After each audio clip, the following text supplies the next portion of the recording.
සාර්ථක මිනිස්සු හිතන විදිහ වෙනස්. එයාලා මේ ගමනේ අමාරු දවස් පහු කරද්දී එයාලට දැනෙන අමාරු හැඟීම ගැන නෙවෙයි හිතන්නේ.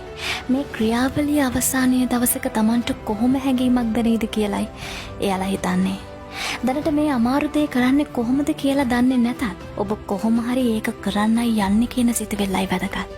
ඉතින් අද ඇක්ෂන් එක ගන්න. ඊතුරු හරිය මේ සාර්ථකත්වයේ ක්‍රියාවලිය හරි ලස්සනට පුටු ගන්නයි. ඔබේ සිහින ගැන ඇහුවම hina යනවා කියලා මිනිස්සු කියයි. ඇයි ඒ? ඒගොල්ලෝ ඒගොල්ලන්ගේ හීන අතහැරපු නිසා.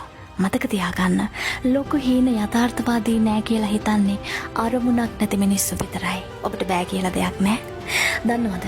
ලෝකේ ලොකුම සතුට තියෙන්නේ මිනිස්සු බෑ කියපු දේවල් ලස්සනට කරලා පෙන්නන්ති. ඔබ පැරදිලා මුල්ලකට වැටිලා ඉන්න කෙනෙක් නම් මේ දැන් ඉඳන් ඔබේ කම්බැක් ස්ටෝරි එක ලියන්න පටන් ගන්න. ඔබේ නියමම අනාගත ඔබව අතාරින්න ලෑස්ති වෙන්න එපා. මේක ලේසි වෙයි කියලා හිතන්නත් එපා. මොකද මේක එහෙම නෑ. දෙවියනේ ස්තුතියි මට ලේසි පාරක් පෙන්නුවට කියලා කියපු එක සාර්ථක මිනිහෙක්වත් මේ ලෝකේ නෑ.